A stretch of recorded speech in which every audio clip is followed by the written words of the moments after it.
Hello and welcome to Nerdpool News. My name is Johnny and welcome back to our weekly show where we cover all things statue and figure collecting as well as some other hot topics in the world of pop culture and comic book news. Now before we jump into anything, would you please consider subscribing to the channel? It helps me know that you guys are enjoying the content that I'm putting out and then I can carry on keep making more stuff. I've definitely got a lot more stuff to come out in the future. As you may be able to see here, I do have my Hot Toys Boba Fett that I'm still waiting to get out of the box. So we'll be doing an unboxing that is coming in the near future. Also, if you want to join in any conversations that we're going to be having outside of YouTube, you can always come and join our Nerdpool HQ Facebook group. I will be leaving links in the description down below. Now this week did see a bunch of new things. We did get the second trailer for Shang-Chi. Now I have to say I'm more excited by the look of this film now after seeing the second trailer than it was from that first trailer. First trailer left me kind of questioning what was really going on. This one's giving us a much better idea of what's going on. There's definitely some sort of tournament, a cage fight. Clearly the Mandarin wants Shang-Chi to take over and have the 10 rings for himself. I'm very interested to see this film and where it's going, especially now we saw obviously what it looked to be Fin Fang Foom in the water there. I never expected us to ever really see him in a Marvel film, especially not anything like this. So I'm definitely interested to see what it is they're planning on doing with that, whether it's just going to be something that's just going to be chucked in there, or whether they're really going to flesh this out and give us a better explanation of who he is and why he's there. And also we did get that shot at the very end of the trailer, which saw the Abomination fighting what most people seem to be suspecting is Wong. I don't necessarily think it is Wong. I think it's just another sorcerer who's entered into this tournament that they're going in. But I'm definitely more interested to see what's going on with the Abomination. Why is he there? Where has he been since the events of the Incredible Hulk? And just what's going to happen afterwards. We obviously already know he's going to be in She-Hulk. So I'm definitely interested to see this film, to see what's going on there. We did also get a second trailer for the Suicide Squad. Now I must say I'm probably more excited to see that film than I am to see Shang-Chi. I don't know if it's because I'm caught up in a little bit of the hype for James Gunn. I love Brightburn. I love both the Guardians of the Galaxy films. And I think if anybody can make the Suicide Squad a bit more crazy and a bit more fun and more entertaining and flow better than the initial one, I think James Gunn's the right man to do it. And I'm definitely interested to see what he's going to do. We also got this promotional shot of Shazam where it showed off the Shazam family in their new outfits. I like the new outfits, although I did like the light up lightning emblem on them. It kind of showed off that magical power that Shazam was using. And the colors are not as vibrant on the suits as they were in the first film. But I don't know if that's because maybe they're going a different route. They may be going a slightly darker route. I'd like to think they're bringing in Black Adam, bringing in The Rock's Black Adam, because this film has just started production over the last couple of weeks, the last month or so. And Black Adam is just stopping production. They've pretty much finished what they're doing. So I think hopefully that The Rock is jumping from filming Black Adam and over to filming Shazam. And I'm really hoping we get to see a decent amount of him versus the rest of the Shazam family. And I loved the first Shazam film, so I'm really excited to see what they do with this one. Now let's move on to the actual statues and figures that we've got releasing over this last week or so. The first one is the Paramount Studios Batcave Hush Batman. Now this thing looks absolutely incredible. It is huge. It is, I personally think, the best Batman that is on the market today. I know some people will argue that fact, but I think this is an absolutely amazing Batman statue. The big issue that a lot of people have been having at the moment is because they're ordering it directly from Paramount Studios and because of COVID and everything like that, shipping charges are astronomical at the moment. I've seen people getting quotes for $700, $800, $900 in shipping alone on this statue. That's like more than half of what this statue's worth to start with. Rightfully so, it's putting a lot of collectors off. A lot of people don't want to pay that money, but I have seen a lot of people, they've managed to get in contact with Paramount Studios and reach out to them and say, look, what can you do? They're offering economy shipping. I've seen shipping drop from $700, $800 down to like $300. Now, I know $300 is still expensive just for shipping, but you've got to remember, this is a huge statue. It's most likely coming in 2 boxes. It's going to be heavy. And if you're ordering direct from Paramount Studios, it's got to come from their warehouse in Japan. So if you're stateside or here with me in the UK, you're going to be paying a pretty penny for shipping regardless. But it's nice to see the Paramount Studios are taking that on board and offering that economy shipping for a lot of people, so that people can still actually get this amazing looking statue into their collections. On the topic of Prime 1, they also showed this photo of their Gandalf versus Balrog diorama. This is a factory shot. This thing is starting to get to the point where it's ready to start rolling out into people's collections. I would say in the next couple months or so, you're going to start seeing this epic Lord of the Rings statue starting to land in people's collections. Again, if you're stateside, if you're UK based or Europe based like myself, just be wary that shipping is probably still going to be expensive at the moment. I'm hoping that now that COVID's starting to die down, shipping rates are going to start to come back down. But you have to remember these are big, expensive, large-scale statues that are always going to cost a lot to ship from somewhere directly like Prime 1 Studios. And the other one that I've seen official release shots, like people are actually getting this in hand, was Iron Studios quarter-scale Mandalorian. I personally preferred the Sideshow quarter-scale Mandalorian, but I know a lot of people really wanted to get hold of this quarter-scale Iron Studios version. It does look like still, even to this day, it is not available worldwide. So I would assume with the Iron Studios being a Brazilian and South American based company, that I would imagine this is probably limited to just their location and the countries within their area. South American countries are more likely going to be the ones to get it. So if this is something that you definitely want, and you definitely don't want to get that Sideshow quarter scale Mando, then probably going to have to start looking at third-party sellers. Now moving on to this week's pre-orders. First thing I want to talk about is XM Studios. They announced that they're actually going to be doing a black variant of their alien statue. Now they'd already had pre-orders open for this initial alien statue, which was in this brown paintway. This colorway was more of a brownish, darker tones, as opposed to the black, which makes it more in line with the films. But it looks like they have managed to get authorization from Fox Studios to actually put this out in that black variant, and they're going to be reopening pre-orders this week so that you can actually order it in either the black version, or you can maybe transfer, if you've already ordered the brown version, transfer over to the black version and allow people to order the brown version if they missed initially. And they have announced edition sizes for these. They've actually already announced the edition size. The black version, there's going to be 399 of these, and the brown version, there's going to be 299. So they're obviously already expecting a lot of people are going to want to switch over to that black variant. Now this of course is only available in sort of Southeast Asia, because that's where the license is that XM Studios holds for. But if you're outside and you do want to get it and you can find a third-party seller, this thing is going to cost you back somewhere in the region of $1,700, which is about 2,299 Singapore dollars is what they actually have it up as. So yeah, that converts to about $1,700.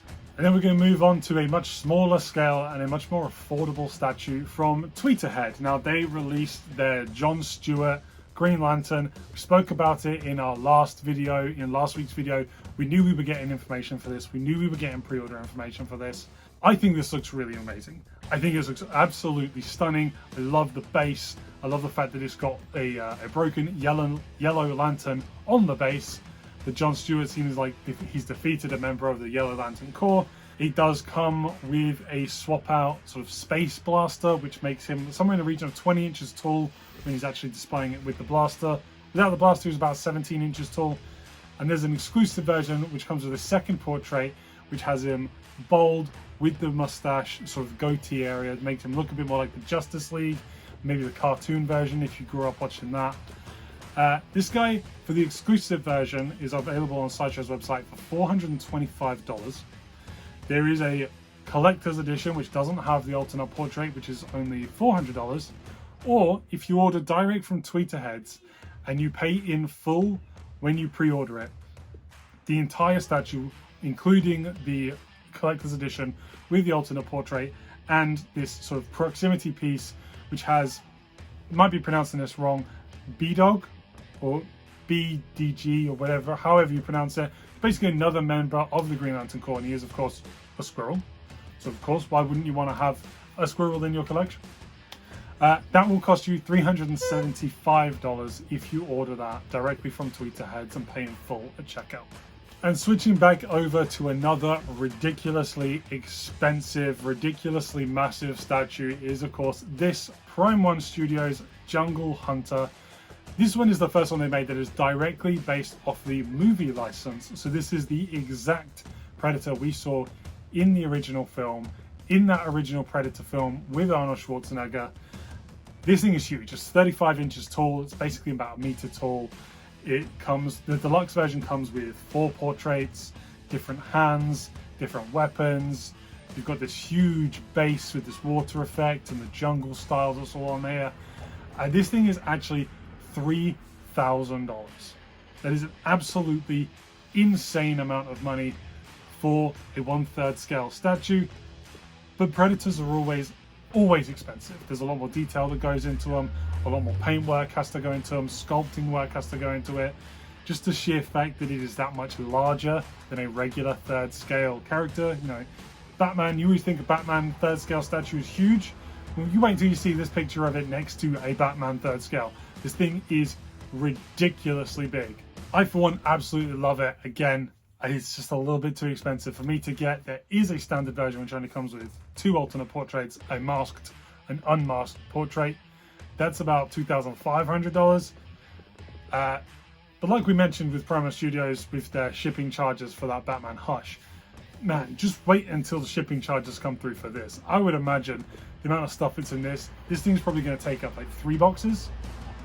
I mean, if it comes in 2 boxes, they're going to be 2 very big boxes. It might come in 3 boxes because of all the extra stuff you got. And if people are paying $800, $900 for shipping on the Batcave Hush Batman, think what they're going to be paying for this Jungle Predator. I'm going to switch over to some 6 scale figures now. First of all, we have a Fallout figure from 3.0. This is the T60 Power Armor in a camo inspired paint job. If you're a Fallout fan, I'm sure this is something you're really going to want to get in your collection. This one is going to set you back $425. It is available, of course, from Sideshow now. There is links for everything that we're talking about in the videos in the description below, including this one. Then moving over to Hot Toys, we got Season 2 Mandalorian with Grogu. We got a deluxe edition. This one sees chrome-plated parts for his armor, for that Beskar armor. We've got multiple different accessories. We've got that Boba Fett armor that he's carrying around with him, massive bags, you know, broken parts of the swoop bike and everything like that he's from. And now I'm going to be honest here. For me personally, I'm still waiting for my Season 1 Deluxe Edition Mando to come in. I do not see me needing to get rid of that to get this. I really wished the Hot Toys had done an accessory pack, because the only thing I was really interested in was potentially that unmasked portrait. Now seeing it, not really sold on it. It looks good, but it's not as good as I would have liked it to be. I want a Darksaber, and I wanted the Beskar Spear. They're basically the only things I cared about. So I would have liked them to have released an accessory pack, not just re-releasing the whole figure again with some slight alterations. But you know, I can understand why they did it. For people that missed out on their Season 1 Mando, this is definitely a good option for you to get. There is the deluxe version and the non-deluxe version. The standard version sees just Mando with some extra accessories. Doesn't come with all the Boba Fett armor and the baggages and all the other accessories that it comes with. The deluxe version is $375 and the regular version is $330. And you have the option to buy this insane 6 scale swoop bike. Now it means you can pose your Mando on the bike and, you know, be able to show off a lot of different extra scenes, maybe get some different variety in your display if you're going to be using the swoop bike. Swoop bike is $285, and obviously all you're getting is that bike. You're not getting any figure, so be mindful if you don't already have stuff from The Mandalorian. Which I can't imagine you'd buy this if you didn't already have Mandalorian figures, but this is just the bike, and it's not one that I'm particularly bothered about. You know, those bikes only appeared in, what, 1 episode? Maybe 2 episodes? I'm not interested in getting this bike. I'd be more interested in getting the Blurg that we saw released a couple weeks back than I am over getting the bike. We also had Weta Workshop release another Dark Crystal statue. Now this is, I believe it's pronounced Skeksis, who is from Dark Crystal. This is a 6 scale statue similar to the one that we had last week. He's about 12 inches tall, is going to cost you about $500. We also had Gentle Giant release a 1/6 scale milestone statue of Luke Skywalker from Empire Strikes Back. Now, I've never had any of Gentle Giant's milestone statues in my collection, but I know a fair few people that have, and they always say that they all come out in really decent quality. And it's only $230, it's about 12 inches tall. I think if you're a Star Wars fan, you're looking for something, you know, maybe a desk piece, maybe you're just not bothered by having big quarter scale statues, I think this is a brilliant option that's out there. And you know, Gentle Giant, they don't take very long to get turnaround. You'll be able to get this in your collection fairly quickly. I believe this is actually set to release in December this year, whereas obviously most statues you're waiting over a year, maybe 18 months to get them. This one you're going to be having in your collection hopefully by the end of the year. Then we're going to round up this week's pre-orders with Iron Studios. They had their Inside Iron Studios event on, I believe, Friday, where they showed off a whole bunch of new stuff. Now we'll get to the new stuff that they showed off in a minute. But they did announce and then open pre-orders for this 1/10 scale Marty McFly on a hoverboard from Back to the Future 2. I actually think this looks good, but the face sculpt, I know I spoke the other week about 1/10 scale, you know, you don't always get the face sculpts perfect, but I mean, they could have got it closer with this one. This one does not look anything like Marty McFly, and I really wish they'd have put a bit more effort into the face sculpt for this one personally. But it's $150. Takes up a lot less space. It's only about 9 inches tall. And yeah, if you're a big Back to the Future fan, then I'm sure this is one that's going to be a good one to have in your collection. But just, man, something about that face. They needed to do something more with that. But we did also get earlier in the week a 1/20th scale Dungeons and Dragons statue, which is actually a battle diorama of the characters from Dungeons and Dragons fighting Tiamat, the dragon, which, now to me, it looks like a Hydra. You've got all the different heads. All of those heads look like they've got different, you know, elemental abilities. It's a nice looking statue. It's about $1,400 because it's about 22 inches tall in both height, depth, and width. So this is a big statue, $1,400. Now we're going to move on to this week's reveals, stuff that is yet to come up for pre-order. And our first thing we got was XM Studios showing off their Super Scroll. Now, I for one love the Super Scroll. I think this is going to come out looking amazing when we actually see the final painted up version of this. Looks like it's going to be showing off the different abilities.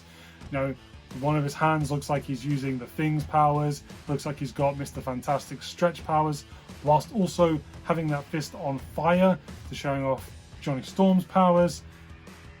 Whether or not we're going to have something that kind of shows off Invisible Woman's powers, I'm not sure. So again, we're going to have to wait and see until we get that fully painted prototype. But they did also show off their Batman Merciless, which is obviously from the Dark Knight's metal line. This is the Dark Multiverse version of Batman, where they managed to defeat Ares, and he thinks he can harness the power of Ares' armor. Turns out it completely corrupts him, and he just straight up murders everyone. This is a pretty badass version of Batman. I think it's only second to the Batman Who Laughs. I actually think I put this one, Batman Who Laughs, The Merciless, Red Death, the rest of them. That's how I personally would rank them. I'm interested to see how this one looks. It looks like he's on a throne. Looks like this one's going to be a completely badass figure. Again, just got to wait for full painted prototype reveal. We also had JND Studios teasing their hyper-realistic 1/3 scale Harley Quinn from Suicide Squad.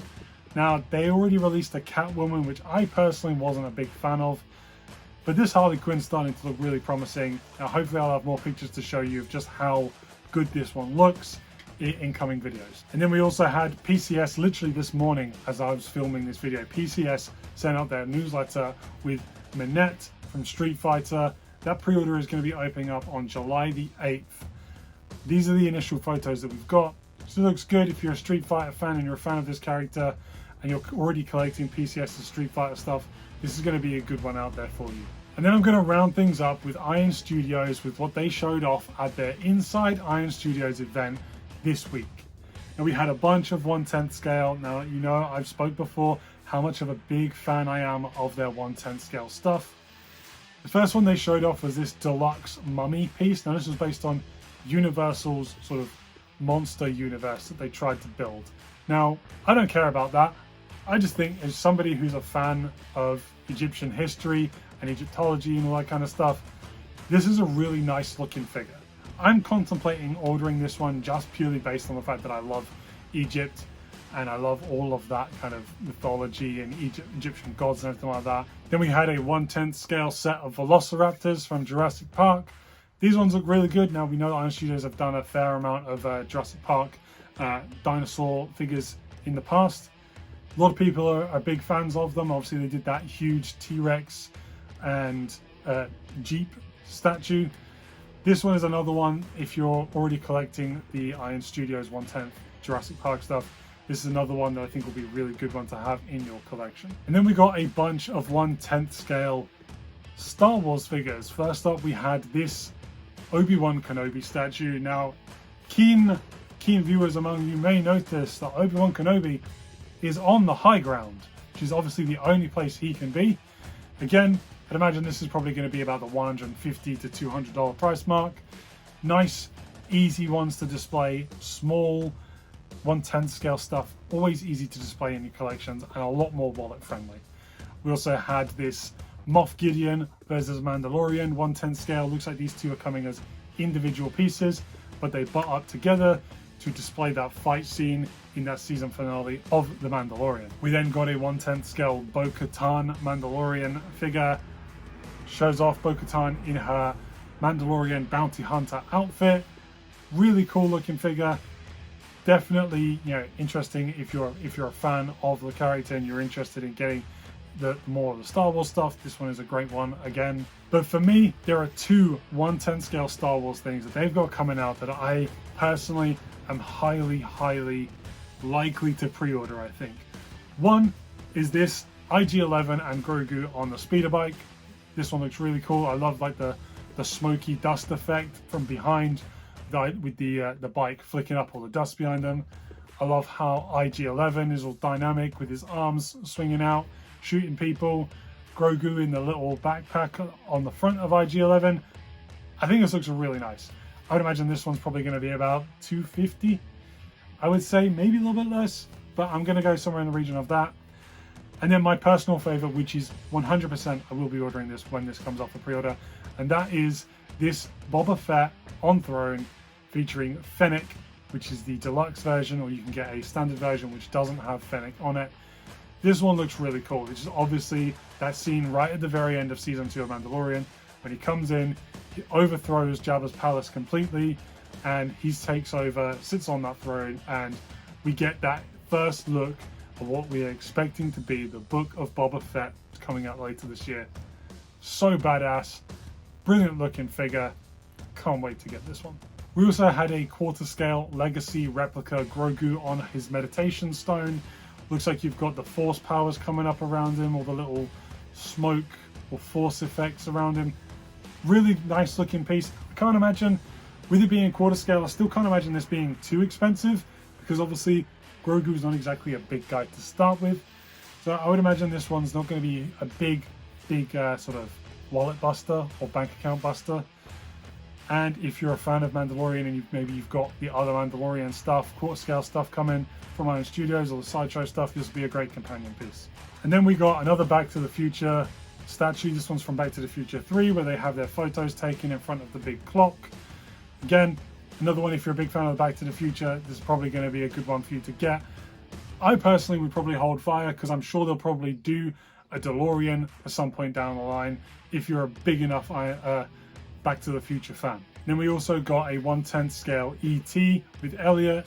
There's a deluxe version which is in front of a moon, which I believe the moon has got light up functions in it, so you can have that silhouetted picture of them flying across the moon's shadow.